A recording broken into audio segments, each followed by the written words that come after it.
Many people will be admitted to hospital at some point in their lives, but while being treated you may be exposed to endocrine disruptors from tubes and blood bags. These chemicals are phthalates. They're added to PVC to make the plastic more flexible.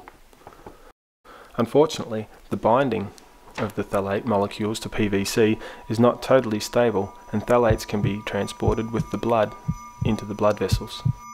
There are several kinds of plasticizers. The most common phthalate is called DEHP, and it is still allowed to be used in medical devices. The Ecological Council is strengthening its efforts to combat the use of phthalates in the health sector. Vi arbejder meget med at få erstattet farlige kemiske stoffer med mindre farlige, og der er medicinsk udstyr et område, hvor mennesker virkelig bliver udsat for de farlige stoffer. Many children, especially boys, are growing up with the risks of deformed genitals and infertility. Altså, jeg er uddannet børnelæge og har interesseret mig i alle de år for børnenes sygdomme, der vedrører hormonforstyrrelser. Og grunden til, at jeg blev interesseret i det, var, at vi ser en stigning af henvisninger til vores ambulatorium af specielt to grupper. Det er børn med for tidlig pubertet og børn, som kommer med misdannelser i deres kønsorganer. Det er små misdannelser, men vi ser flere af dem, end hvad vi tidligere har gjort, og så har det jo undret os, hvor det egentlig kommer fra. Animal studies have shown that there is a correlation between the most commonly used phthalates and, among other things, the incidence of testicular cancer, declining sperm quality, and changes in the vas deferens and testicles. Det vi ser, når vi kigger i mikroskopet på testikler fra dyr, der har fået phthalater, det er dem herovre til højre, og sammenligner med dem, der ikke har fået phthalater under udviklingen, det er dem herovre til venstre, så ser vi, at der simpelthen er færre sædceller hos dem, der har fået phthalater. So it is clear that phthalates affect animals' fertility, but what about in humans? Man kan godt finde også hos mennesker sammenhæng mellem, allerede når børnene er nyfødte, hvordan deres reproduktionssystem arter sig, hvor godt det er, altså om det kører på fuld blus, eller om det kører lidt nedsat. Og der ser man, hvis man har været udsat for phthalater i store mængder gennem sin mor, enten mens man lå i mors mave, eller når man bliver ammet, så påvirker det allerede der funktionen af ens kønskirtler. We took a trip to Falster, where the brothers Kim and Jesper Larsen have a company that produces plastic without PVC and phthalates.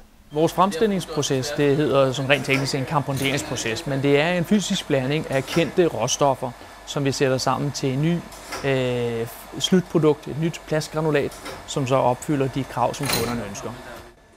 Melitech produce phthalate and PVC-free plastic.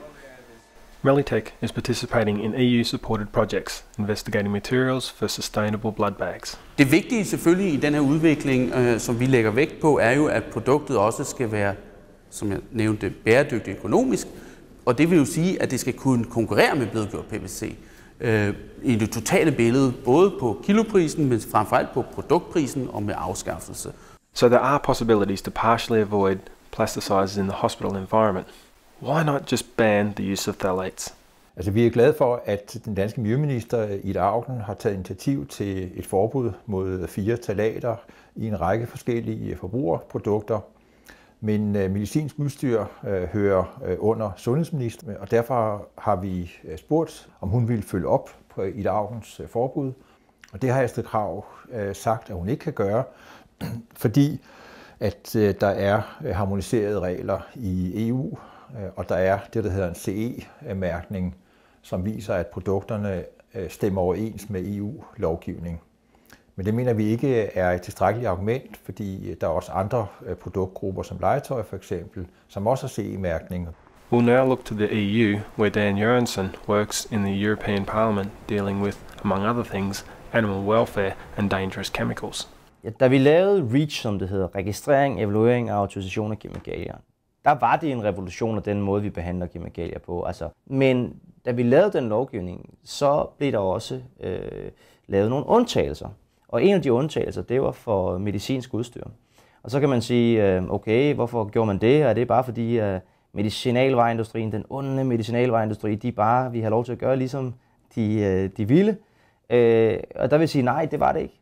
Det var fordi, vi var mange, der var oprigtigt bekymrede for, at det altså er nogle andre hensyn, man skal tage, når det er medicinalvareudstyr.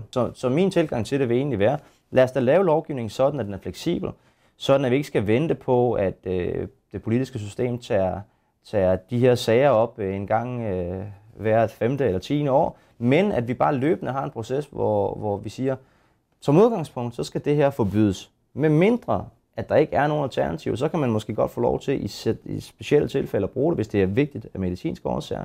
Men ellers, så skal det forbydes, og bliver der udviklet alternativer løbende, jamen så skal EU-kommissionen simpelthen have beføjelse til at gå ind og sige, okay, jamen så træder der automatisk et forbud i kraft, sådan at det bare bliver rettet til. Det vil være min holdning til det. Det er det, jeg vil kæmpe for nu i den revision af lovgivningen, som er på vej.